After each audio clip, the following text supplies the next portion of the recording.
The road to Hollow Pines was a winding, narrow thing that seemed determined to throw us off course at every turn. The trees leaned in close, their gnarled branches intertwining above us to form a canopy so dense that it choked out most of the pale afternoon light. It felt less like we were driving into a town and more like we were being swallowed by the forest itself. I tightened my grip on the worn leather handle of my satchel. The weight of my notebooks, pencils, and hastily gathered research oddly comforting in the midst of this eerie journey. Elliot drove in silence, his gloved hands steady on the wheel. His sharp profile was illuminated in fits and starts as patches of sunlight broke through the trees. I had seen him like this before, focused, calculating, already piecing together the fragments of a mystery that we hadn't even started to uncover. It was his way, and though it often left little room for idle conversation, I had grown to appreciate it. Elliot Brooks was a man of precision, and that precision was why we had been called here, to this forgotten town shrouded in whispers and dread. The first signs of civilization emerged abruptly, as if the forest had decided to relent and allow us passage. A weathered wooden sign greeted us, its letters faded and cracked. "Welcome to Hollow Pines, EST 1832. Below it, scrawled in a jagged red hand, were the chilling words, "Abandon hope." I exchanged a glance with Elliot, but he showed no reaction. Of course he didn't. Nothing ever seemed to faze him. The town itself was a somber collection of weather-beaten buildings huddled together as though for warmth. The streets were cobbled, though years of neglect had left them uneven and treacherous. A few residents shuffled about, their heads down, their movements sluggish. They looked more like ghosts than people, their faces pale and drawn, their eyes darting toward us with a mix of suspicion and resignation. It was clear that strangers were not a common sight here, and perhaps not a welcome one. Elliot parked the car in front of what appeared to be the town's general store, a sagging structure with a faded sign that simply read Joe's. He stepped out without a word, his long trench coat billowing slightly in the cold breeze. I followed, the chill biting at my face and hands. The air smelled of damp earth and something faintly metallic, like old blood. Inside the store, the warmth was a welcome reprieve, though the musty smell of mildew and aged wood made me wrinkle my nose. The shelves were sparsely stocked with canned goods and dusty jars, and behind the counter stood a stout man with a face that looked like it had been carved from stone. His name tag read Joe, and his expression was one of barely concealed irritation. "You lost?" Joe asked, his voice gravelly and tinged with an Appalachian drawl. "We're looking for Sheriff Whitaker," Elliot said, his tone polite but firm. "We were told he'd be expecting us." Joe's eyes flicked to me, then back to Elliot. He chewed on the inside of his cheek for a moment before jerking his head toward the door. "Station's up the road. Can't miss it." "Thank you," Elliot said with a nod. He turned on his heel and strode out, leaving me to offer a sheepish smile before hurrying after him. The sheriff's station was a squat brick building with barred windows and a single patrol car parked out front. Inside, the air was heavy with the smell of stale coffee and damp paper.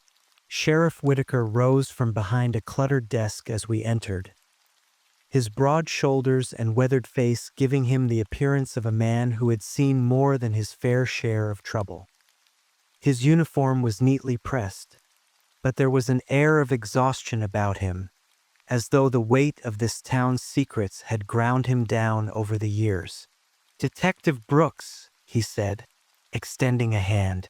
"I appreciate you coming on such short notice." "Sheriff," Elliot replied, shaking the man's hand firmly. "This is Miguel Vasquez, my associate." The sheriff's gaze shifted to me, and he gave a curt nod. Pleasure. He gestured for us to sit, and we took the worn chairs opposite his desk.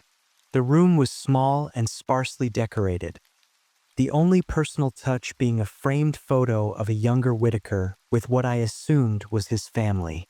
A battered coffee mug sat on the desk, the ring of dried coffee around its rim suggesting it had been there for some time.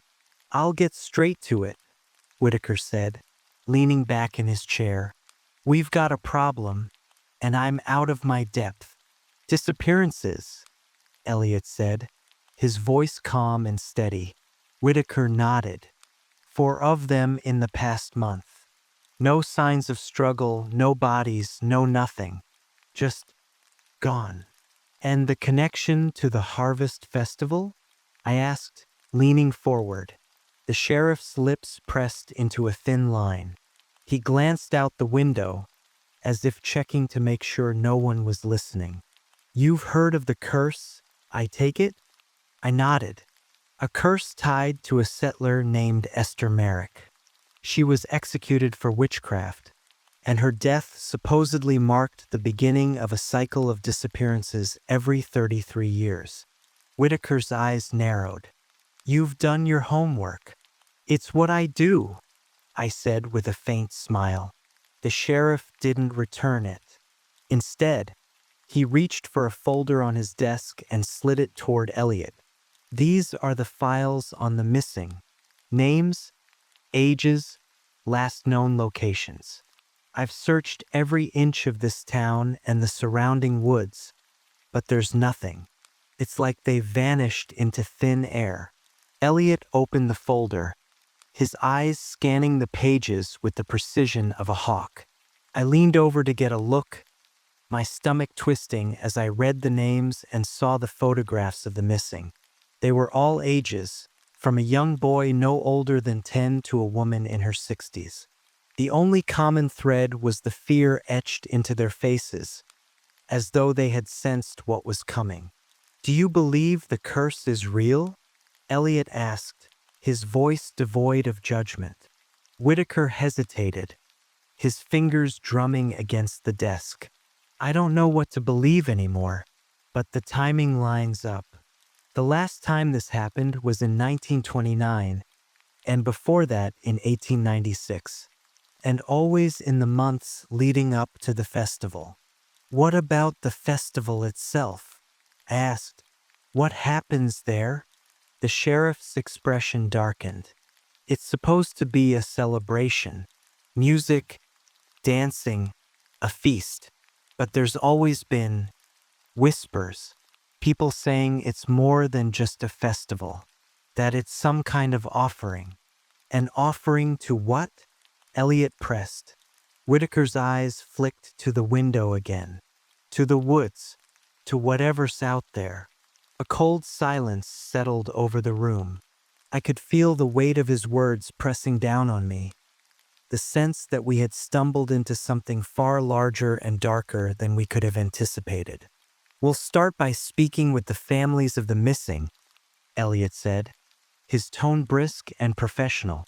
"And I'll need access to any historical records you have on the town and the festival." Whitaker nodded. "I'll make sure you get it. But be careful. Folks around here, they don't take kindly to outsiders poking around."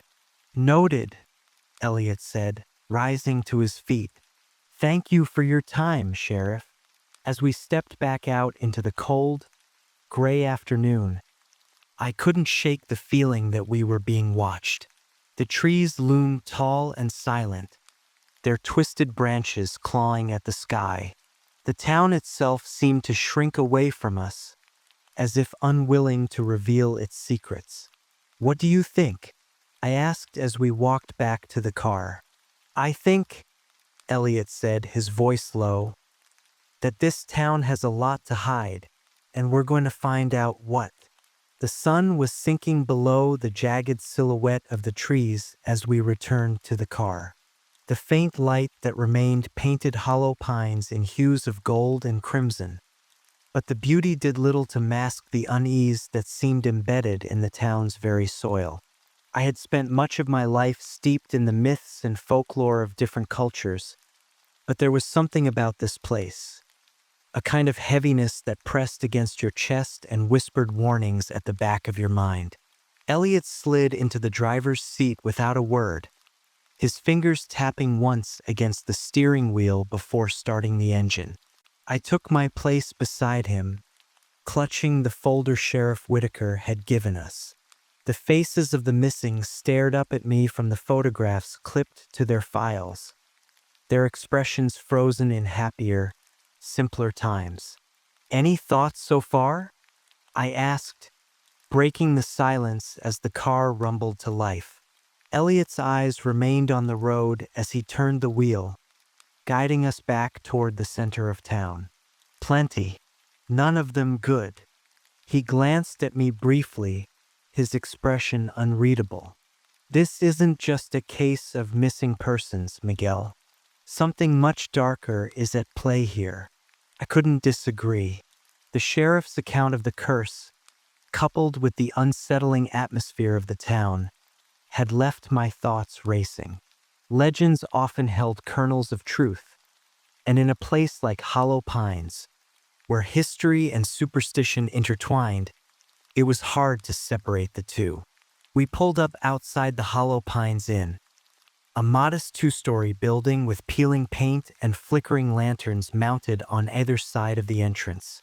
The innkeeper, a thin, nervous man named Mr. Hargrove, greeted us with a forced smile as we checked in earlier. The room wasn't much to write home about. Faded wallpaper, a creaky bed, and a single window that looked out onto the woods. But it would suffice. Elliot parked the car and turned to me. "We'll start with the family's first thing tomorrow. For now, I want to take a look at the woods." "The woods," I repeated, glancing toward the dark line of trees that loomed behind the inn. "At this hour?" He raised an eyebrow. "Afraid of the dark, Miguel?" "Not the dark," I said, gripping the folder a little tighter. "Just what might be lurking in it." He didn't respond, but the faintest hint of a smile tugged at the corner of his mouth. Elliot Brooks had a knack for taking the road less traveled, or, in this case, the trail less illuminated. With a resigned sigh, I followed him out of the car and into the twilight. The path leading into the woods was narrow and uneven, its edges swallowed by clusters of ferns and moss-covered roots. The air grew colder as we ventured deeper, the faint rustling of leaves and distant chirp of crickets the only sounds to break the silence. I kept close to Elliot, my hand instinctively brushing against the flashlight in my coat pocket. "These woods have been here longer than the town," I said, my voice low. "Maybe even longer than the settlers." "An old forest for an old curse," Elliot replied, his tone matter-of-fact. He crouched suddenly, his gloved hand brushing against the ground. "Look at this." I peered over his shoulder, my breath fogging in the cold air. The faint outline of a footprint was etched into the dirt, its edges blurred but still distinct enough to make out. It was smaller than I expected, almost childlike. "A kid?" I asked. "Possibly," Elliot said, rising to his feet. "But it's heading deeper into the woods, not out of them. Strange, isn't it? That's one word for it," I muttered, casting a wary glance at the shadows that seemed to stretch and shift around us. We continued along the path, my unease growing with every step. The trees grew denser, their branches tangling above us like the ribs of some massive, long-dead creature. The faint light of the setting sun had all but disappeared, leaving the forest shrouded in darkness. I flicked on my flashlight, the narrow beam cutting through the gloom but doing little to dispel the feeling that we were not alone. Elliot stopped abruptly, his head tilted as if listening for something. I held my breath, straining to hear whatever had caught his attention. At first, there was nothing but the steady hum of the forest. Then, faint and distant, came a sound that made the hairs on the back of my neck stand on end. A soft, melodic humming. "Do you hear that?" I whispered. Elliot nodded, his eyes narrowing as he turned toward the source of the sound. It was coming from somewhere ahead, muffled but unmistakable. The melody was slow and haunting, each note lingering in the air like a ghost refusing to move on. We followed the sound, our footsteps careful and deliberate. The trail began to slope downward, the terrain becoming rougher as the trees thinned out. Finally, we emerged into a small clearing, and what we saw there stopped me in my tracks. At the center of the clearing stood an old, weathered tree, its gnarled trunk twisted and blackened as if by fire. Around its base were dozens of small trinkets, dolls, ribbons, coins, and other objects that seemed to have been left as offerings. The ground was littered with faded petals and what looked like charred bones. But it was the figure standing by the tree that truly chilled me. A woman dressed in a tattered white gown stood with her back to us, her long, dark hair cascading down her back. She was the source of the humming, her voice soft and mournful as she swayed gently from side to side. Elliot took a step forward, his hand instinctively going to the small revolver holstered at his side. "Excuse me, ma'am," he called out, his voice steady but firm. The woman froze, the humming ceasing abruptly. Slowly, she turned to face us, and my stomach lurched at the sight of her face, or rather, the lack of one. Her features were obscured by a veil of shadow, as if the darkness itself clung to her like a second skin. I felt a cold sweat break out on my forehead as Elliot stepped closer, his movements cautious but deliberate. "Who are you?" he asked. "What are you doing out here?" The woman tilted her head, the gesture unervingly bird-like. For a moment, she seemed to regard us in silence, her veiled face unreadable. Then, without a sound, she turned and disappeared into the shadows of the forest, her white gown vanishing like a wisp of smoke. Elliot and I exchanged a look, the unspoken question hanging heavy between us. Who, or what, had we just encountered? We approached the tree cautiously, our footsteps crunching against the littered offerings and debris. Up close, the trinkets took on a more sinister air.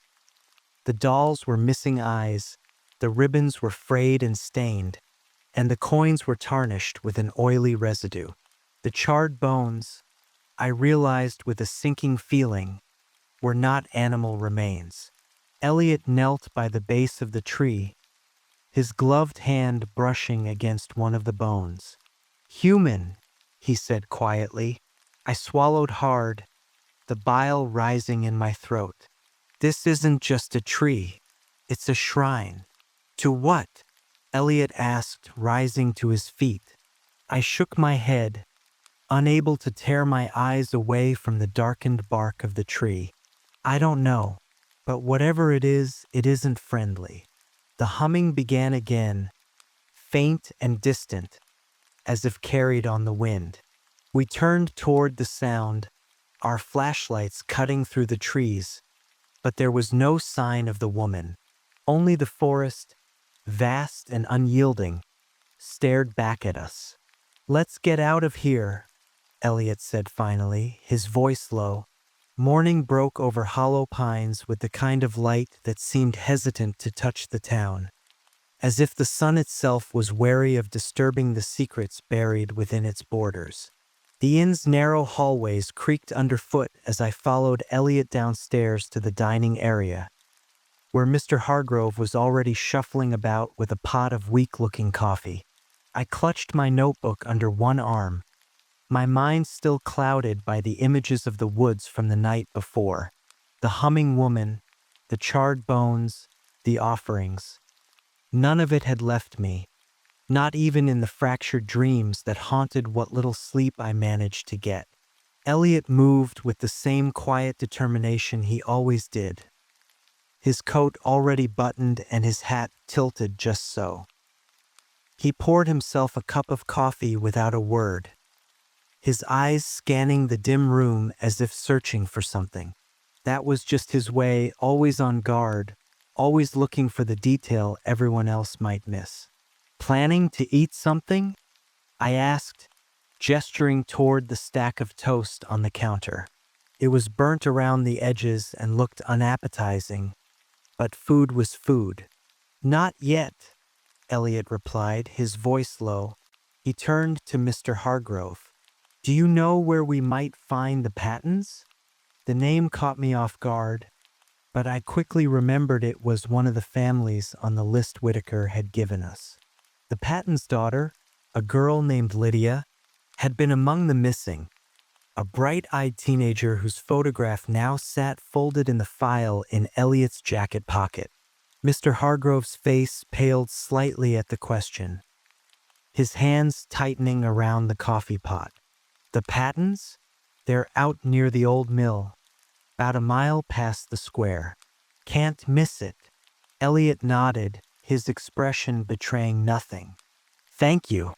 We left shortly after, the cold morning air biting at my face as we stepped onto the cobbled streets. The town seemed no livelier than it had the day before, with only a few residents milling about, their heads down as they went about their business. The tension in the air was almost tangible, like a cord pulled so tight that it threatened to snap at any moment. "Do you always have to scare the locals before breakfast?" I asked as we made our way toward the mill. My attempt at humor did little to lift the heaviness that lingered over us. Elliot didn't respond, his eyes fixed on the road ahead. He had that look again, the one that said his mind was 1,000 miles away, unraveling threads and piecing them back together.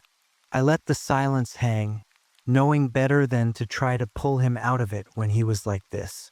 The old mill came into view just as the sun began to climb higher, its broken silhouette standing against the backdrop of the forest. The building was a relic of another time, its walls weathered and warped, the once proud water wheel now leaning at an awkward angle. A small house sat nearby, its windows boarded up and its yard overgrown with weeds. Smoke curled lazily from the chimney, a sign that someone was home despite the building's derelict state. Elliot knocked on the door, the sound echoing unnaturally in the quiet morning. After a moment, the door creaked open to reveal a man who could only be described as hollow. His frame was gaunt, his cheeks sunken, and his eyes red-rimmed from lack of sleep. He looked at us with a mixture of suspicion and desperation, his hand tightening on the edge of the doorframe. "Mr. Patton?" Elliot asked. The man nodded hesitantly. "Who's asking?" "Elliot Brooks. I'm a private investigator. This is my associate, Miguel Vasquez. Sheriff Whitaker told us about your daughter, Lydia. We'd like to ask you a few questions, if that's all right." For a moment, I thought Mr. Patton might refuse. His eyes darted between us, his grip on the doorframe tightening. But then he stepped aside, his shoulders sagging as if the weight of his grief had finally become too much to bear. The inside of the house was as worn as its exterior, the furniture mismatched and threadbare, the walls yellowed with age. A woman sat in a faded armchair near the fireplace, her hands clutching a shawl as if it were the only thing keeping her grounded. Her eyes were fixed on the floor, but I could see the tear tracks that ran down her cheeks. "Mrs. Patton," Elliot said gently, removing his hat as he approached her. "I'm very sorry for your loss. We're here to help if we can." She didn't respond, her gaze remaining fixed on the floor. Mr. Patton gestured for us to sit at the small kitchen table, his movements stiff and mechanical. He poured us cups of tea without asking, the liquid steaming faintly in the chipped porcelain. "What do you want to know?" he asked, his voice barely above a whisper. Elliot pulled out the photograph of Lydia, placing it on the table between us. The girl's bright smile seemed almost a mockery of the somber mood in the room. "When was the last time you saw her?"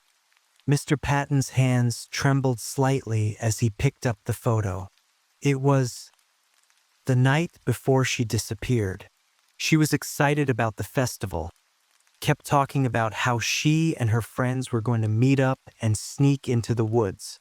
"The woods?" I asked, glancing at Elliot. Mr. Patton nodded, his expression darkening. "Kids around here, they think it's a game. The stories, the warnings, it doesn't scare them. It just makes them curious." Elliot leaned forward, his voice calm but insistent. "Did Lydia ever mention hearing anything strange? Seeing anything unusual?" Mr. Patton hesitated, his eyes flicking toward his wife. She still hadn't moved, her silence an oppressive weight that filled the room. "She said she heard humming," he said finally, his voice trembling. "She thought it was coming from the woods. Said it was beautiful." The hair on the back of my neck stood on end at his words. I didn't need to look at Elliot to know he was thinking the same thing I was. The humming woman. "Did she say anything else?" Elliot asked. Mr. Patton shook his head. "No. She left that night, said she was meeting her friends. That was the last time we saw her." The room fell silent, the only sound the faint crackle of the fire. Elliot's gaze remained fixed on Mr. Patton, his sharp eyes searching for any hint of deception. But there was none. The man's grief was raw and real, his body a physical testament to the toll it had taken on him. "Thank you," Elliot said finally, standing and placing a hand on Mr. Patton's shoulder. "We'll do everything we can to find her." As we stepped back out into the cold, I let out a breath I hadn't realized I'd been holding. The air seemed heavier now, the forest looming in the distance like a dark promise. "You're thinking about the humming," I said, falling into step beside Elliot as we made our way back to the car. He nodded, his expression grim. "It's not a coincidence." "You think it's connected to what we saw last night?" "I think," he said, his voice low, "that we're dealing with something far more dangerous than a simple curse." I didn't respond, my thoughts too tangled to form words. The woods waited for us, their secrets hidden in the shadows, and I couldn't shake the feeling that we were walking straight into the heart of something we couldn't fully comprehend. Elliot was quiet for most of the morning, and that silence had a weight to it that I couldn't quite shake. I had known him long enough to recognize his moods.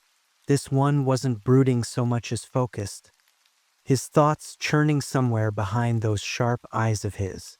The encounter with the Pattons had left us both on edge, and Lydia's ominous fixation with the woods lingered like a shadow over our every step. By midday, we'd decided that the next step was to revisit the woods themselves, this time with daylight on our side. Not that it brought much comfort.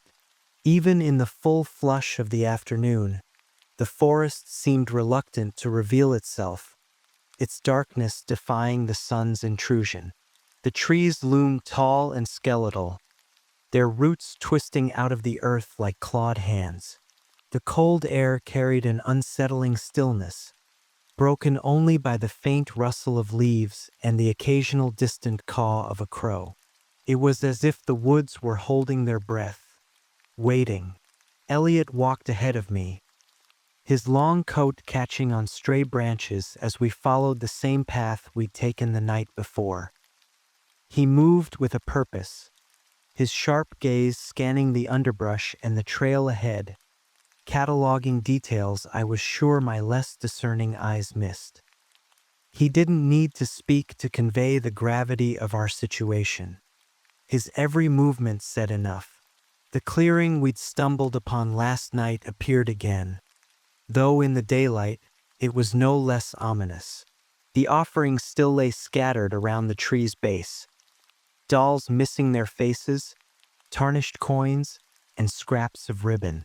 The charred bones remained as well, half buried in the dark, loamy soil.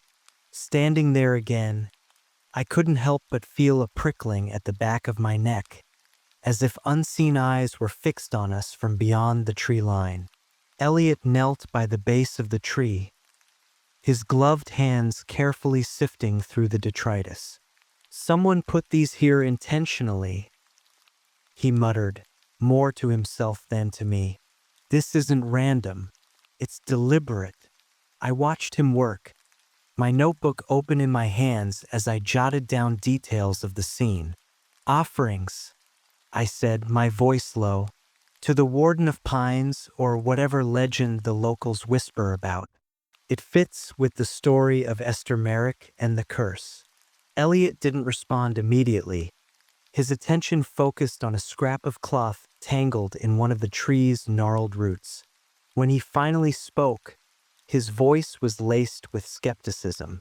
"If it's an offering, then what's being asked in return? That's the question, isn't it?" I replied. "What do you give to appease something that isn't supposed to exist?" Elliot stood, brushing dirt off his gloves. His expression was unreadable, but the tension in his posture was unmistakable. "I don't like this," he admitted. "It's too orchestrated. Someone's keeping these stories alive, whether out of belief or something more sinister." I nodded, though the knot in my stomach had tightened. The thought of someone or something maintaining this ritual was far more unsettling than the idea of it being mere legend. Legends could be debunked, explained. People were unpredictable. As we continued deeper into the woods, the air seemed to grow colder, the shadows longer. The trees pressed in around us, their branches forming a canopy so dense that it filtered the sunlight into fragmented beams. My flashlight, though unnecessary for the most part, remained a reassuring weight in my coat pocket. "What do you make of the humming Lydia mentioned?" I asked, breaking the silence. Elliot's gaze remained fixed ahead. "If she heard it, others probably have too. It's worth asking about when we speak to the next family." "You think it could have been the woman we saw last night?" "Could be," he said tersely. "Or it could be something meant to lure people further into the woods." I didn't like the sound of that. The thought of Lydia, and possibly others, being drawn to their doom by an otherworldly melody sent a chill down my spine. There was something so deeply insidious about it, a predator cloaked in sweetness. The trail we followed eventually began to slope downward, leading us to what appeared to be a shallow ravine. The sound of running water reached my ears before I saw the stream cutting through the landscape, its surface glinting faintly in the scattered sunlight. A crude wooden bridge spanned the gap, its planks weathered and uneven. Elliot paused at the edge of the bridge, his head tilting slightly as if listening for something. I stopped beside him, holding my breath. At first, I heard nothing but the faint gurgle of the stream and the rustle of leaves in the breeze. Then, faint and distant, came that same haunting melody, the humming. It was soft, almost imperceptible at first, but it carried a mournful quality that sent a shiver crawling up my spine. The sound seemed to drift through the trees, unbound by any particular direction, as if the forest itself were singing. "Do you hear that?" I whispered. Elliot's jaw tightened. "Yes." We crossed the bridge cautiously, the wood creaking under our weight. The humming grew louder as we moved forward, weaving through the air like a ghostly thread. It was impossibly beautiful, its melody both alien and familiar, and I found myself fighting the urge to follow it blindly, to let it guide me to its source. Elliot must have sensed my unease because he stopped abruptly, placing a firm hand on my shoulder. "Stay focused," he said, his voice grounding me. "It's a distraction." I nodded, shaking off the strange pull of the melody. We pressed on, the forest growing darker and more oppressive with each step. The humming seemed to ebb and flow, growing faint only to swell again, as if taunting us. Finally, we reached another clearing, though this one was markedly different from the first. At the center stood a crude stone altar, its surface stained with something dark and viscous that I didn't want to examine too closely. Surrounding the altar were more of the eerie offerings, this time arranged in a precise, almost ceremonial pattern. The air here was heavier, charged with an energy that made my skin crawl. "This isn't just a shrine," Elliot said, his voice low. "This is a ritual site." He approached the altar cautiously, his eyes scanning every detail. I stayed back, my instinct for self-preservation kicking in. There was something profoundly wrong about this place, as if it existed outside the natural order of the world. Elliot's hand hovered over the altar, but he didn't touch it. "Look at this," he said, motioning for me to join him. I hesitated before stepping closer, my heart pounding in my chest. Carved into the surface of the stone were symbols, intricate, looping designs that seemed to shift and writhe when I looked at them too long. They were unlike anything I had seen before, neither the clean geometry of modern symbols nor the rough simplicity of ancient carvings. "What do they mean?" I asked, my voice barely audible. "I don't know," Elliot admitted, his brow furrowed. "But they're recent. The edges are too sharp to be old. Who would come out here to carve this? That's what we need to find out." The humming had stopped the moment we entered the clearing, leaving an eerie silence in its place. The absence of sound was almost worse, pressing in around us like a physical force. I glanced over my shoulder, half expecting to see the woman from the previous night standing at the edge of the clearing, her veiled face watching us. But there was no one, only the trees, their shadows stretching long and twisted in the fading light. "We should go," I said, my voice trembling despite my best efforts to steady it. "This place." Elliot didn't argue. With one last look at the altar, he turned and began to retrace our steps.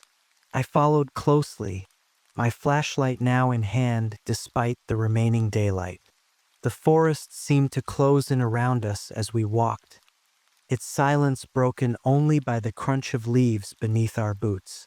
When we finally emerged from the woods, the sun was low on the horizon, casting the town in deep, golden light. I let out a breath I hadn't realized I'd been holding, the tension in my chest easing slightly now that we were back on familiar ground.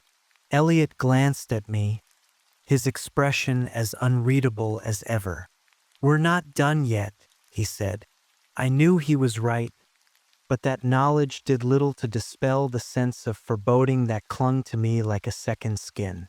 Hollow Pines held its secrets close, and the deeper we dug, the more certain I became that some things were never meant to be unearthed. The sun was already sinking behind the hills as we returned to the inn, and with it came a biting wind that carried whispers of the forest back toward the town. Each step seemed heavier than the last, my legs weighed down not by fatigue but by the relentless gnawing of unanswered questions. Elliot, as always, walked ahead with purpose, his trench coat trailing behind him like a shadow. Inside the dimly lit inn, the smell of damp wood and stale coffee greeted us.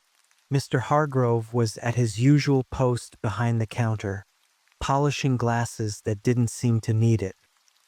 He glanced up as we entered, his expression caught between curiosity and unease. I offered him a nod, more out of habit than politeness, and followed Elliot upstairs to our room. It wasn't much. A small desk, two twin beds with creaking frames, and a single window that looked out onto the looming forest. The sight of those trees against the twilight sky made my stomach churn. I dropped my satchel onto the desk and sank into the chair, watching as Elliot set the folder Whitaker had given us on the bed.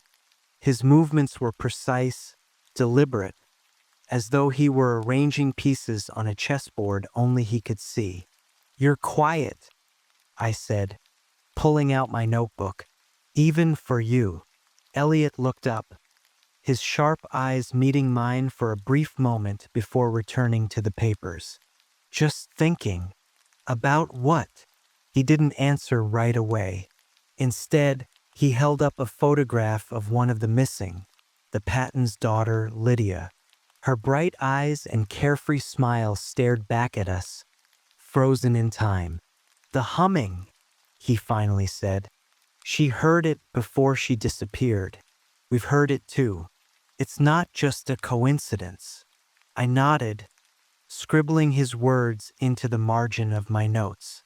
"And the woman we saw last night? Think she's connected." "She has to be," Elliot replied, his tone clipped.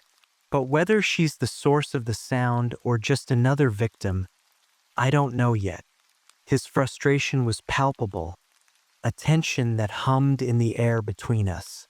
Elliot Brooks was not a man accustomed to loose ends, and this case was riddled with them. I reached into my bag and pulled out a worn map of the area, spreading it across the desk.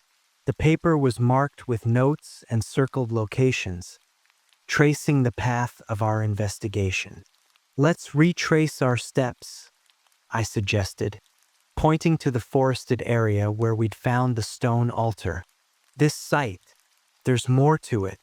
The carvings, the offerings, feels like the epicenter."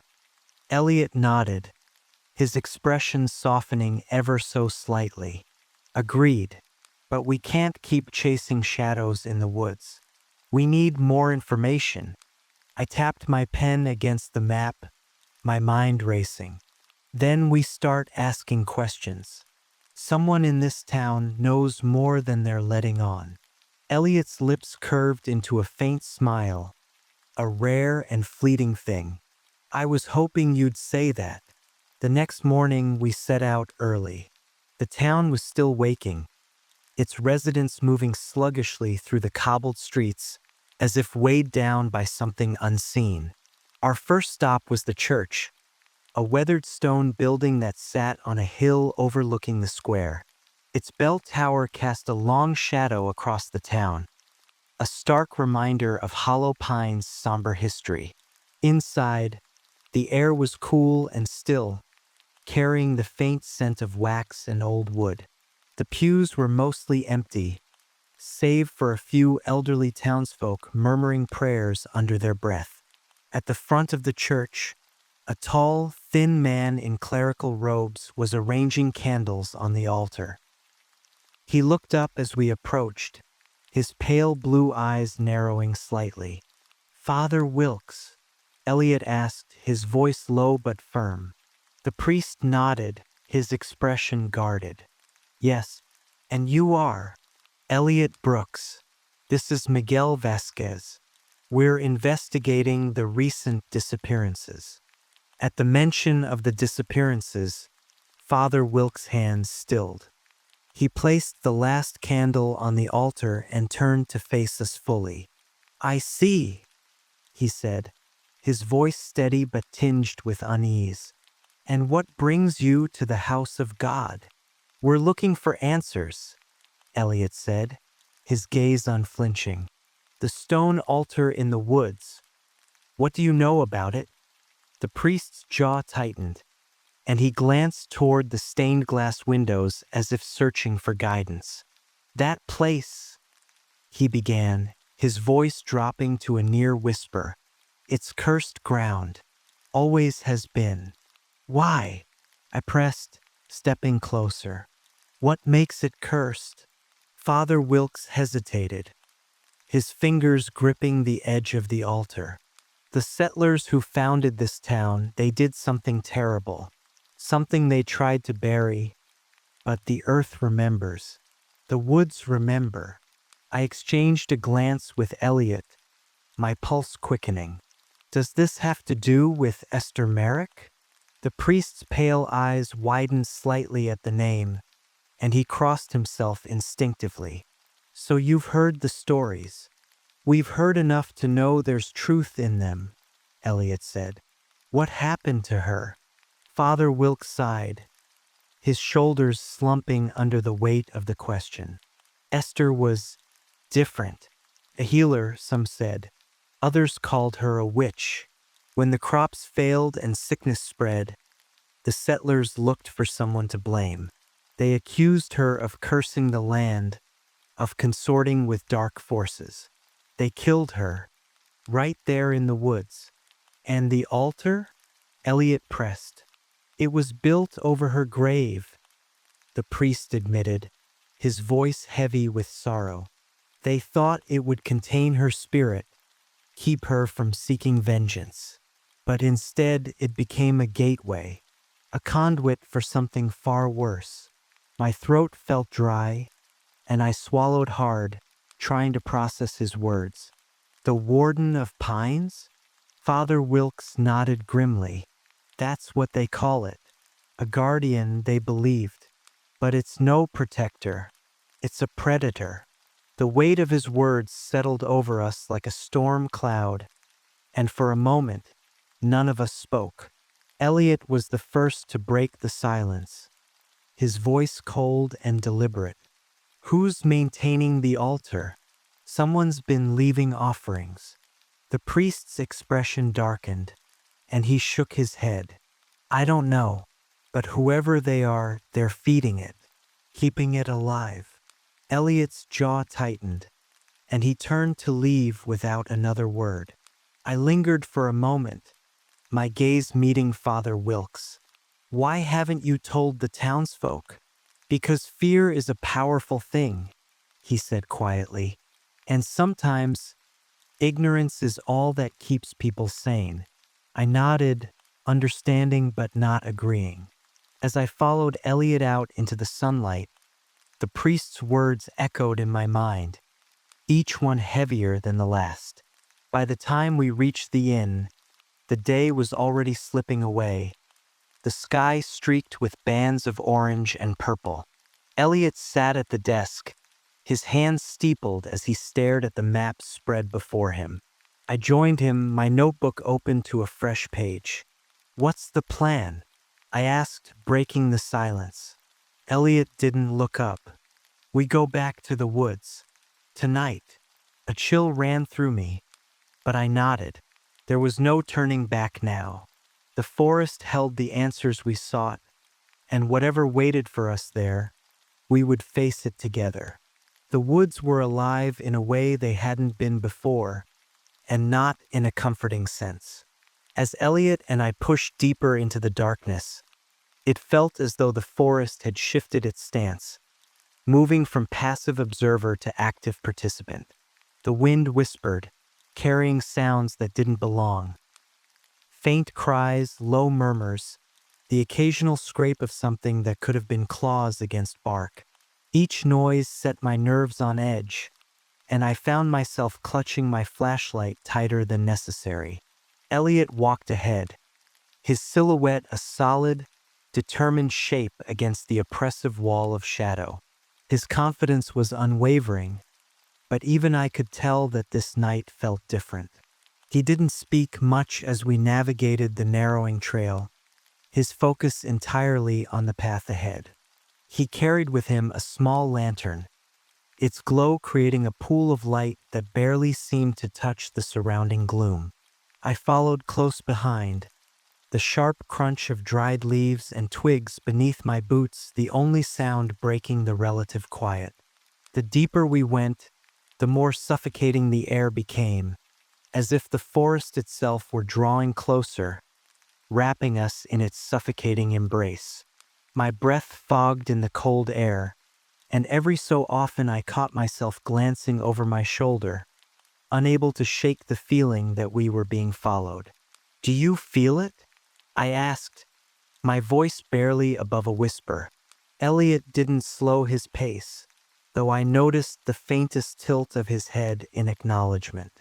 "The pressure, yes, it's the same as before, but stronger."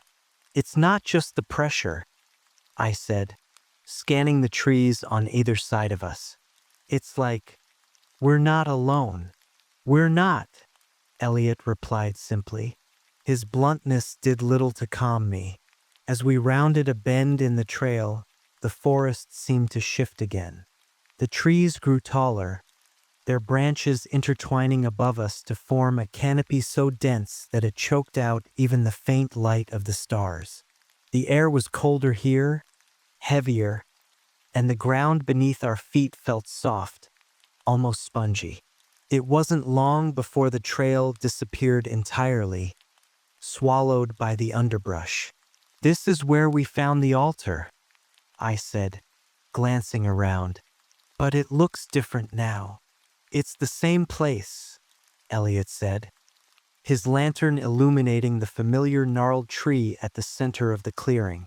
The offerings remained scattered around its base, though the arrangement seemed somehow more deliberate, as if someone had been here since our last visit to tidy the display. Elliot moved toward the tree with purpose, his sharp eyes scanning every detail. I stayed back, unease prickling at the edges of my consciousness. There was something about this place that felt deeply wrong, as though the very ground we stood on rejected our presence. My gaze flicked to the surrounding trees, their twisted branches forming grotesque shapes against the dark sky. "What are you hoping to find?" I asked, my voice sounding too loud in the oppressive quiet. "Answers," Elliot replied curtly. He crouched by the base of the tree, his lantern casting flickering shadows across the offerings. His hand hovered over a small carved figure, a roughly hewn likeness of a person, its face indistinct. "This wasn't here before." I stepped closer, peering over his shoulder. The figure was unsettling, its lack of detail giving it an almost lifelike quality despite its crude craftsmanship. "What do you think it means?"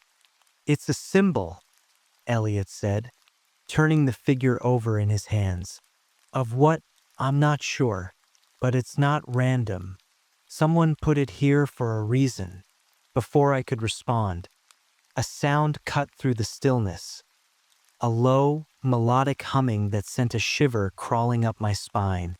It was faint at first, almost indistinguishable from the rustle of leaves in the wind, but it grew louder, weaving through the air like a ghostly thread, its mournful tune filling the clearing. "The humming?" I whispered, my heart pounding in my chest. Elliot stood slowly, his hand dropping to the revolver holstered at his hip. His eyes scanned the surrounding trees, his expression calm but tense. "Stay close." The sound seemed to come from everywhere and nowhere at once, reverberating through the clearing with an otherworldly quality. I tightened my grip on the flashlight, its beam bouncing erratically as my hands trembled.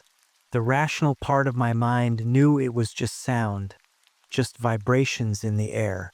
But another part, the part steeped in folklore and superstition, felt the weight of something far more sinister. Then, out of the corner of my eye, I saw her. The woman in white stood at the edge of the clearing, her long, dark hair hanging like a curtain over her face. Her gown was tattered and streaked with mud, and her bare feet seemed to hover just above the ground. She didn't move, didn't make a sound, but the humming intensified as she stepped closer, her presence filling the space like a storm cloud. "Elliot," I said, my voice barely more than a gasp. He turned his gaze to where I was pointing, his hand tightening on the grip of his revolver. "Don't move," he murmured, his tone sharp and commanding. The woman tilted her head, the motion unnervingly bird-like. For a moment, the world seemed to hold its breath, the air thick with tension. Then, without warning, she raised one hand and pointed toward the gnarled tree at the center of the clearing. The humming stopped. The silence that followed was deafening, a void that pressed down on us with crushing weight. I could feel my pulse hammering in my ears, my chest tight with the effort of breathing. The woman remained still, her finger outstretched, and then she was gone, vanishing into the shadows as if she had never been there at all. Elliot didn't hesitate. He strode toward the tree, his movements deliberate, his expression unreadable. "Miguel," he called over his shoulder, "bring the lantern." I obeyed, though every instinct screamed at me to run in the opposite direction. The light from the lantern cast long, flickering shadows across the tree's surface, revealing something I hadn't noticed before. An intricate pattern of carvings etched into the bark. They were similar to the symbols we'd seen on the altar, but far more elaborate, their lines twisting and overlapping in a way that made my eyes ache. "What is this?" I asked, running my fingers over the carvings. The wood was rough and cold under my touch, the symbols seeming to pulse faintly as the light passed over them. "It's a message," Elliot said, his voice tight, "or a warning." I didn't have time to process his words before the ground beneath us began to tremble. The vibration was faint at first, barely noticeable, but it grew rapidly, the earth shifting and groaning as if in pain. The lantern flickered, its light wavering in the darkness. "Elliot," I started, but he cut me off. "Move," he barked, grabbing my arm and pulling me away from the tree. A deep, guttural sound erupted from the earth, a noise so primal and raw that it seemed to shake the very air around us. The gnarled tree split down the center with a deafening crack, its twisted branches collapsing in on themselves as the clearing erupted into chaos. We stumbled back, the force of the explosion, or whatever it was, knocking us to the ground. Dirt and debris rained down around us, and for a moment, all I could do was cough and shield my face from the onslaught. When the noise finally subsided, I opened my eyes to find the clearing transformed. The tree was gone, reduced to a smoldering crater at the center of the clearing. The offerings had been scattered, their fragments littering the ground like the remnants of some forgotten ritual. The air was thick with the acrid smell of smoke and ash, and the silence that followed was absolute. Elliot stood slowly, brushing dirt from his coat as he surveyed the scene. His face was pale, but his eyes burned with intensity. "Whatever this is," he said, his voice low and steady, "it's waking up." I didn't respond, my gaze fixed on the crater. Beneath the ashes, something glimmered faintly in the lantern's dying light. A fragment of stone, its surface etched with the same symbols as the altar. I reached for it instinctively, ignoring the heat that seared my fingertips. Elliot's hand closed over mine, stopping me. "Don't," he warned, his tone leaving no room for argument. I withdrew my hand, my breath hitching as the implications of what we'd just witnessed settled over me. The forest had revealed one of its secrets, but it felt less like a revelation and more like a challenge. Whatever lay beneath hollow pines, it wasn't done with us yet. The smoldering crater at the heart of the clearing radiated heat that seemed to seep into my bones, though the air was bitterly cold. Elliot and I stood motionless for what felt like minutes, the silence between us broken only by the faint crackling of charred earth. The lantern's flickering light cast long shadows, and I couldn't shake the feeling that the shadows were watching us, shifting with a sentience that defied reason. Elliot's grip on my arm was firm, almost too tight, as if he feared I might step closer to the crater despite his earlier warning. His eyes burned with a mix of determination and something else, something rare for Elliot Brooks. Unease. "I don't like this," I murmured, finally breaking the stillness. My voice sounded small, swallowed by the oppressive atmosphere. "Whatever we just saw, whatever caused that, it wasn't natural," Elliot said, his voice low and deliberate. His eyes didn't leave the crater. "This isn't just folklore anymore. This is something alive." The words hung heavy in the air, and I felt a shiver crawl down my spine. The ground beneath our feet felt unstable, as if the forest itself had become a living thing, shifting and breathing around us. My flashlight trembled in my hand, its beam catching fragments of the altar's carvings now buried in the rubble. "What do we do?" I asked, my throat dry. "If this thing, this warden, is waking up, how do we stop it?" Elliot finally released my arm and turned to me, his expression as sharp as the edge of a blade. "We need more information. We need to find out exactly what was done to summon it and how it can be undone." I nodded, though my gut told me that answers wouldn't come easily. The forest was still as we made our way back toward the trail, but the sense of being watched had only intensified. I kept my flashlight trained on the ground ahead of us, avoiding the shadows that loomed like silent sentinels. As we reached the bridge spanning the shallow ravine, the sound of rushing water provided some small relief from the oppressive silence. But that relief was short-lived. Halfway across the bridge, Elliot stopped abruptly, his head tilting slightly as if listening for something. "What is it?" I whispered, though I wasn't sure I wanted to know the answer. "Footsteps," he murmured, his voice barely audible. "Behind us." I turned slowly, my heart pounding in my chest. At first, I saw nothing but the empty trail behind us, the trees standing silent and unmoving. But then, faint and distant, came the unmistakable crunch of leaves underfoot. Whoever or whatever it was, they weren't making an effort to stay quiet. Elliot motioned for me to move, and we quickened our pace, crossing the bridge and heading back toward the town. The footsteps followed, growing louder with each passing moment. My flashlight swung wildly as I turned back again, and this time I caught a glimpse of something. A shadowy figure darting between the trees, its movements unnaturally fast. "Elliot," I hissed, my voice shaking. "There's someone. I saw it." He cut me off, his tone sharp. "Keep moving."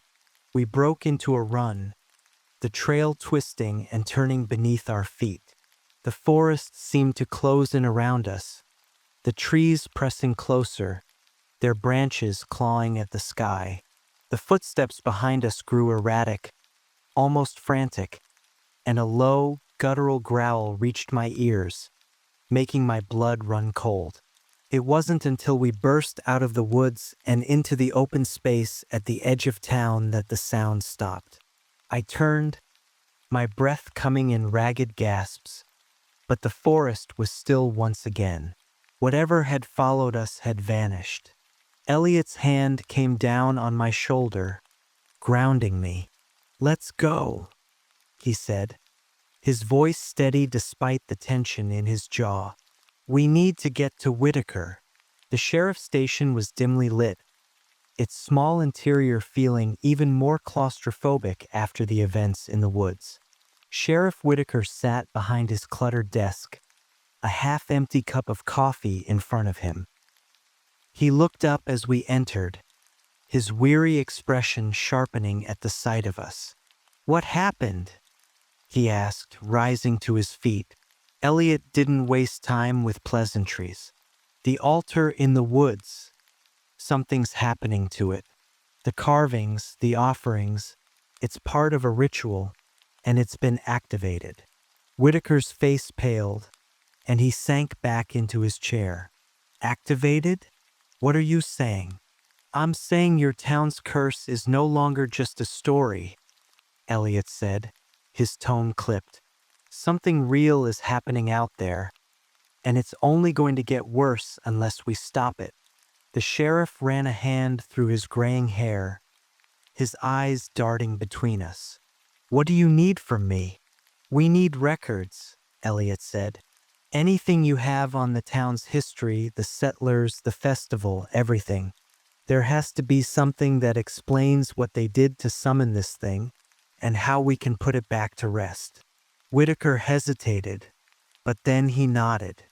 "All right, follow me." He led us to a small storage room in the back of the station, its shelves lined with dusty boxes and yellowing files. The air was thick with the scent of old paper, and I felt a twinge of excitement despite the circumstances. This was my element, digging into the past, piecing together forgotten histories. "Start with these," Whitaker said, pulling down a box labeled Town Archives, 1800s. "If there's anything in there about Esther Merrick or the altar, it'll be in these records." Elliot and I wasted no time diving into the files, the flickering light of the bare bulb above us casting long shadows across the cramped room. The documents were a mix of handwritten letters, meeting minutes, and faded photographs, each one offering a glimpse into the town's troubled past. It was Elliot who found the key piece, a journal belonging to one of the town's founders, a man named Samuel Grayson. The entries were written in a hurried scrawl, the ink smudged in places as if the writer's hand had been trembling. "Listen to this," Elliot said, his voice steady but charged with urgency. He began to read aloud. "The harvest failed again this year. The people grow restless, fearful. Esther has offered her remedies, but they have done little to stave off the blight. Some say she curses us, though I do not believe it. Still, the whispers grow louder. If we do not act, there will be bloodshed." Elliot flipped to another entry, the pages brittle with age. "This is from later that year. We have done it. Esther is gone, and the land is at peace once more.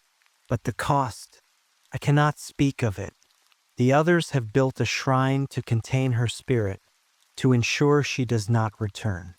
But I fear we have only invited something far worse." The room fell silent as the weight of the words settled over us. Whitaker leaned against the doorframe, his face pale. "So it's true," he said quietly. "The stories, they're real." "It's worse than that," Elliot said, closing the journal. "They didn't just kill Esther. They bound her spirit, used it to summon this warden. It's not protecting the town. It's feeding off it." "And the festival?" I asked, my voice barely above a whisper. Elliot's eyes met mine, and I saw the answer there before he even spoke. "It's not a celebration. It's a ritual, an offering to keep the warden appeased." The words sent a chill through me, and I clenched my fists to keep them from trembling. "Then we need to stop it," I said, forcing strength into my voice. "We need to end this." Elliot nodded, his expression steely. "Agreed. But first, we need to find the one keeping the ritual alive." Whitaker straightened, his jaw tightening. "You think someone's doing this intentionally?" "I know they are," Elliot said. "And if we don't stop them, there won't be a Hollow Pines left to save." Night had fallen completely by the time Elliot and I left the sheriff's station. The weight of the journal's revelations hung between us like a thick fog, and every step we took seemed to carry the gravity of what we'd just unearthed. The town lay still under a blanket of darkness, its streets eerily empty save for the occasional flicker of candlelight from behind shuttered windows. There was no comfort in the quiet, only dread. Elliot walked with his usual purposeful stride, his hands tucked into the pockets of his trench coat as he navigated the uneven cobblestones. His silence wasn't unusual, but this time it felt heavier, as though he were carrying something more than just the burden of the case. I followed close behind, clutching my notebook tightly to my chest, as if the pages within it could somehow shield me from the encroaching shadows. "What now?" I finally asked, breaking the silence. "We need to find the one keeping the ritual alive," Elliot said without looking back. His voice was calm but clipped, each word a precise cut. "Someone in this town knows more than they're letting on." "That's a pretty broad net," I said. "Where do we even start?" Elliot stopped abruptly, turning to face me. The lantern's glow caught the sharp angles of his face, casting deep shadows across his features. "The festival committee," he said. "They're the ones who've been organizing the Harvest Festival for generations. If anyone knows what's really happening, it's them." I nodded, though the thought of confronting the committee sent a shiver down my spine. The members of the festival committee were pillars of the community, respected and revered. The idea that they might be complicit in the town's dark history was almost too much to fathom. Almost. We made our way to the home of Edgar Crow, the head of the festival committee. His house sat on the edge of town, a grand but crumbling Victorian that loomed over the surrounding buildings like a sentinel. The windows were dark, and the front gate hung slightly ajar, its iron hinges groaning softly in the wind. Elliot didn't hesitate. He pushed the gate open and strode up the overgrown path to the front door, rapping sharply on the weathered wood. The sound echoed through the night, startling a murder of crows that had been perched in a nearby tree. They took to the sky in a flurry of wings and harsh cries, disappearing into the darkness. We waited in silence, the seconds stretching into what felt like minutes. Just as I began to wonder if Edgar was even home, the door creaked open to reveal the man himself. He was a tall, wiry figure with sunken cheeks and piercing blue eyes that seemed to take in everything at once. His expression was guarded, though not entirely unfriendly. "Detective Brooks," he said, his voice smooth and measured. "What can I do for you?" Elliot didn't waste time with pleasantries. "We need to talk. It's about the Harvest Festival." Edgar's eyes narrowed slightly, but he stepped aside to let us in. The interior of the house was just as imposing as the exterior, its high ceilings and dark wood paneling lending it an almost oppressive air. A fire crackled in the hearth, casting flickering light across the room. "Have a seat," Edgar said, gesturing to the worn leather armchairs near the fire. He took a seat across from us, his sharp features illuminated by the dancing flames. "Now, what's this about the festival?" Elliot leaned forward, his elbows resting on his knees as he fixed Edgar with an unyielding stare. "We know about the altar in the woods, the offerings, the carvings, and we know that the festival is more than just a celebration." Edgar's expression didn't change, but I saw the slight tightening of his jaw, the faintest flicker of something behind his eyes. He sat back in his chair, steepling his fingers as he regarded us in silence. "Do you?" he said finally, his tone calm but cold. "And what is it you think you know?" Elliot didn't miss a beat. "The festival is a ritual, an offering to keep the warden appeased. to keep it from devouring this town. And someone, maybe you, maybe someone else on the committee, is making sure it stays fed. Edgar's lips twitched into something that might have been a smile, though it didn't reach his eyes. You've done your homework, detective, but you're only scratching the surface. Then enlighten us, Elliot said, his voice like steel. Tell us what's really going on here. For a moment, Edgar said nothing. He stared into the fire, his fingers still steepled, as though weighing his options. When he finally spoke, his voice was low, almost reverent. The Warden of Pines is older than this town, he said. Older than the settlers who claimed this land, older than the trees that grow in the forest. It was here long before we were. And when the settlers came, they disturbed it. Disturbed it how? I asked, my voice trembling slightly. Edgar's eyes flicked to me, and I felt the full weight of his gaze. By taking what wasn't theirs to take. By spilling blood on sacred ground.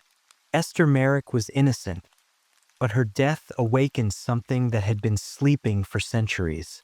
Something that demanded recompense. And the festival? Elliot pressed. The festival is a compromise, Edgar said. An agreement struck by the founders to keep the warden from destroying this town. Once a year, we give it what it wants. We keep it sated. And in return, the town survives. The words hit me like a blow, and I struggled to process them.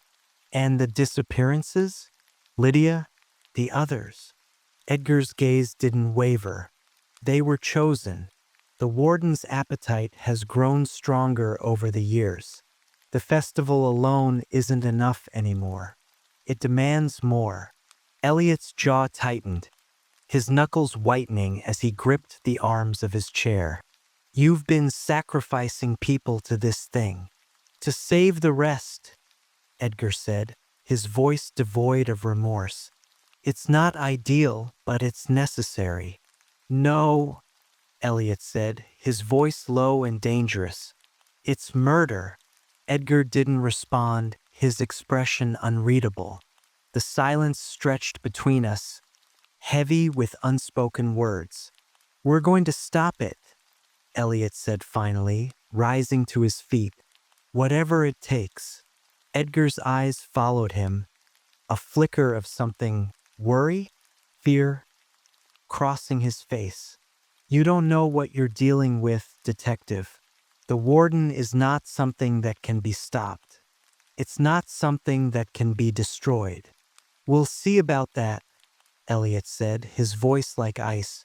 As we left the house, the chill of the night seemed even sharper, the shadows even darker. My mind raced with Edgar's words, the enormity of what we were up against sinking in with every step. We're walking into a storm, aren't we? I said quietly. Elliot didn't respond immediately. He kept his gaze fixed on the road ahead, his stride as steady as ever. If we are, he said finally, then we'll face it head on. And with that, we pressed on, the weight of Hollow Pines and its secrets pressing down on us like a physical force. The forest's dense canopy made it impossible to tell if the moon had risen, but the darkness was absolute.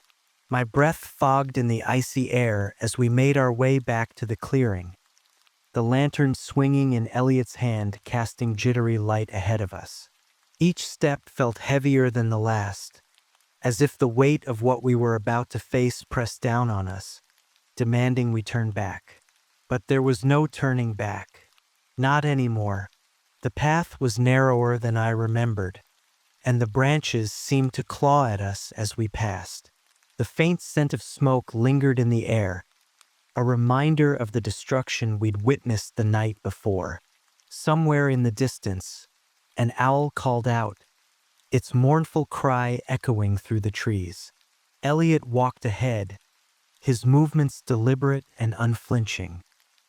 His revolver was holstered at his side.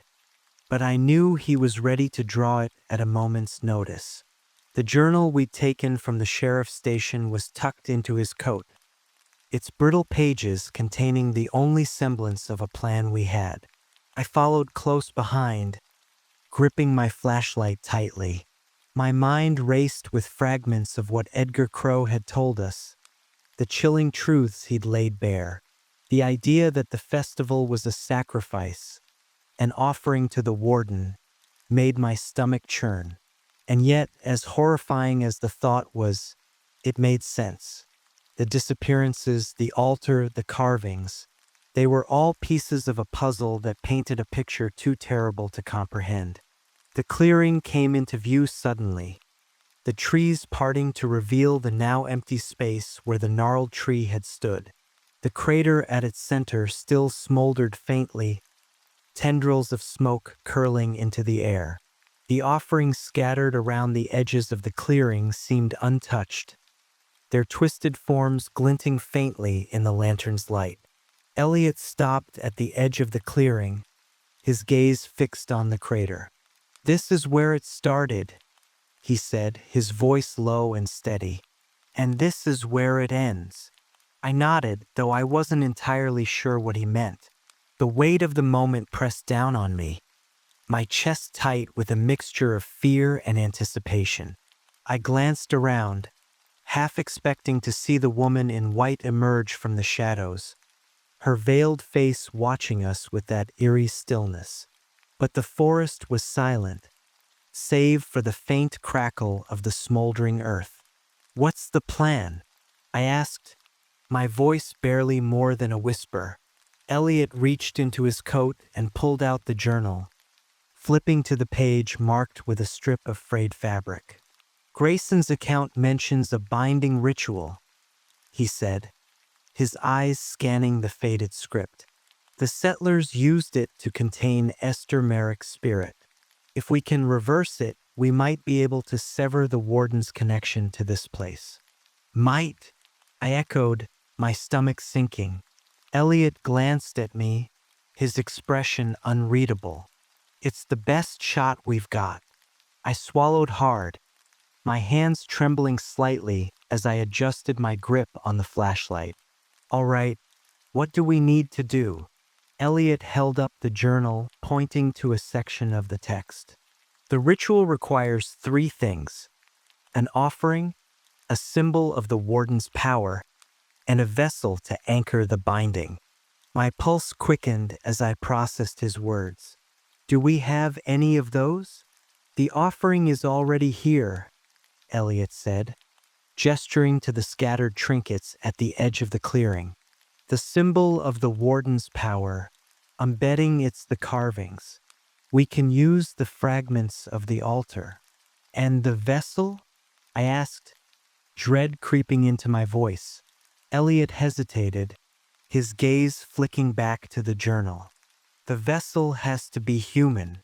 The weight of his words hit me like a blow, and for a moment, I couldn't speak. "You mean one of us?" He nodded, his expression grim. "It's the only way to complete the ritual. One of us has to act as the anchor, to draw the warden's power into the binding." I stared at him, my mind racing. The idea was unthinkable, but I knew Elliot wouldn't suggest it unless he believed it was the only option. My throat tightened as I struggled to find the words. "I'll do it," I said finally, my voice trembling but resolute. Elliot's head snapped up, his eyes locking onto mine. "No," he said firmly, "I won't let you. It has to be me," I insisted. "You're the one who can stop this, Elliot. You're the one who can finish the ritual. If something happens to me, nothing is going to happen to you." He cut me off, his voice sharp. "We'll find another way." "There isn't another way," I said, my voice rising. "You know that as well as I do." We stared at each other in silence, the tension between us as palpable as the cold night air. Finally, Elliot looked away, his shoulders slumping slightly. "You're sure about this?" "No," I admitted, my voice soft, "but I don't see any other choice." Elliot nodded reluctantly, his jaw tightening as he turned back to the journal. "All right," he said quietly, "let's get started." The ritual was a blur of movements and whispered words, the steps laid out in Grayson's journal guiding us like a script from a macabre play. Elliot worked with practiced precision, arranging the fragments of the altar in a circle around the crater. The offerings were placed carefully within the circle, their twisted forms casting eerie shadows in the lantern's light. I stood at the center of the clearing, my heart pounding in my chest as I watched him work. The air felt heavier now, charged with an energy that made my skin crawl. The forest seemed to lean in around us, the trees pressing closer as if to witness what was about to unfold. "Are you ready?" Elliot asked, his voice steady but tense. "As ready as I'll ever be," I replied, forcing a weak smile. He nodded, stepping into the circle and placing a hand on my shoulder. "Whatever happens, stay focused," he said. "Don't let it take control." I swallowed hard, nodding. "Got it." Elliot began to chant, his voice low and rhythmic, the words flowing from his lips like a foreign melody. The language was unfamiliar, the syllables twisting and bending in ways that didn't seem possible. As he spoke, the air around us seemed to shift, the ground beneath my feet trembling slightly. The lantern's light flickered, and the shadows cast by the offerings began to move, writhing and twisting like living things. A low, guttural sound echoed through the clearing, and I felt a sudden pressure in my chest, as if the forest itself were reaching into me. The crater at the center of the clearing began to glow faintly, a soft, pulsing light emanating from its depths. The guttural sound grew louder, rising to a deafening roar that drowned out Elliot's chanting. The air was thick with the acrid smell of smoke and ash, and I felt my knees buckle under the weight of the pressure. Then, suddenly, the light intensified, blinding me. I felt a searing pain in my chest, as if something were being torn from me, and I cried out, my voice swallowed by the cacophony around us. The world seemed to blur and twist, the forest spinning around me in a dizzying vortex. And then, just as suddenly, it stopped. The clearing was silent once more, the glowing crater now dark and still. I collapsed to the ground, gasping for breath, my body trembling with exhaustion. Elliot was at my side in an instant, his hands gripping my shoulders as he steadied me. "It's done," he said, his voice soft but firm. "It's over." I nodded weakly, my vision swimming as I tried to focus on his face. The forest around us was still, the oppressive energy that had surrounded us now gone. For the first time, I felt a flicker of hope.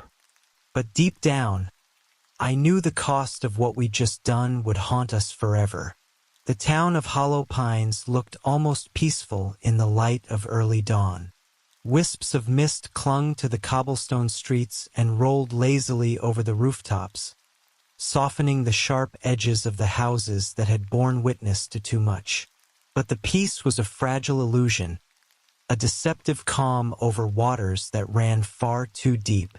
The scent of ash and earth still lingered in the air, and as Elliot and I returned from the forest, the quiet town seemed to hold its breath. We walked side by side, the weight of what had just transpired clinging to us like a second skin. The ritual was complete, or so we believed. The warden's presence, the suffocating pressure that had filled the forest, was gone. But something about that absence felt wrong, as though the forest itself was too still, its silence hiding something more terrible than noise ever could. Elliot's face was impassive, his eyes fixed on the road ahead. The revolver he'd kept by his side since the start of the investigation remained holstered, but his hand hovered near it, fingers twitching slightly. I couldn't tell if he was ready for a fight or trying to steady himself. Perhaps both. We reached the town square, its emptiness punctuated by the quiet creak of a sign swaying in the wind. The Harvest Festival decorations still hung from lamp posts, their faded ribbons fluttering half-heartedly. It was a ghost of a celebration now, its purpose exposed for what it truly was. "They'll be waking soon," Elliot said, his voice low and even. "The town deserves to know." "And what do we tell them?" I asked, my voice breaking the stillness. "That their festival is built on murder? That their safety came at the cost of innocent lives?" Elliot stopped and turned to me, his sharp eyes locking onto mine. "We tell them the truth," he said firmly. "No more lies, no more rituals." His words carried a conviction that I envied but didn't fully share. The truth might set the town free, but it would also tear it apart. Hollow Pines was steeped in its own darkness, its people bound to the curse by generations of fear and bloodshed. I wasn't sure if they could handle the weight of what we'd uncovered, or if we could handle being the ones to deliver it. As if sensing my hesitation, Elliot placed a hand on my shoulder. "You saw what happened out there," he said. "You felt it. The warden isn't gone. It's only been contained. If this town doesn't face the truth, it'll all start again. Maybe not tomorrow, maybe not in our lifetimes, but it will happen." I nodded, though the knot in my stomach tightened. "Let's go, then," I said quietly. We made our way to the church, its weathered stone facade bathed in the soft glow of morning. The bell tower loomed above us, casting a long shadow over the square. Inside, Father Wilkes was lighting candles at the altar, his movements slow and deliberate. He looked up as we entered, his pale blue eyes widening slightly at the sight of us. "You're back," he said, his voice tinged with both relief and trepidation. "What happened?" Elliot didn't waste time with pleasantries. "The ritual is complete," he said. "The warden's connection to the altar has been severed. But the curse isn't broken. It's only been bound." Father Wilkes frowned, his hands stilling over the candle he was holding. "What does that mean?" "It means the town isn't free," Elliot said bluntly. "The warden's influence is still here, lurking beneath the surface. And as long as the town keeps hiding behind the festival and its lies, it'll never go away." The priest's face paled, and he looked down at the altar, his expression one of anguish. "Then what do we do?" Elliot stepped forward, his voice commanding. "You tell them. You gather the town and you tell them everything. The altar, the sacrifices, the truth about Esther Merrick. The only way to break the cycle is for the town to face what it's done and take responsibility." "And if they refuse?" Father Wilkes asked, his voice trembling. "They won't have a choice," Elliot said, his tone leaving no room for doubt. The sun was fully risen by the time the townsfolk began to gather in the square. They came hesitantly, their faces pale and drawn, their movements sluggish. It was as if they could sense the weight of what was about to be said, even before a word was spoken. Father Wilkes stood at the steps of the church, his hands clasped tightly in front of him. Elliot and I stood to one side, our presence a silent but undeniable reminder of what had transpired. The priest's voice carried across the square, calm but resolute, as he began to speak. He told them everything: the settlers' betrayal of Esther Merrick, the creation of the altar, the pact with the Warden of Pines, the ritual sacrifices disguised as a festival. Each revelation landed like a blow, and I saw the shock ripple through the crowd, followed by anger, fear, and despair. This town has been living in the shadow of its own sins for too long, Father Wilkes said, his voice breaking slightly. We've sacrificed our own to protect ourselves, and in doing so, we've allowed the curse to fester. No more. We must face the truth, no matter the cost. There was silence for a moment, the weight of his words hanging heavy in the air. Then, a voice from the crowd spoke up.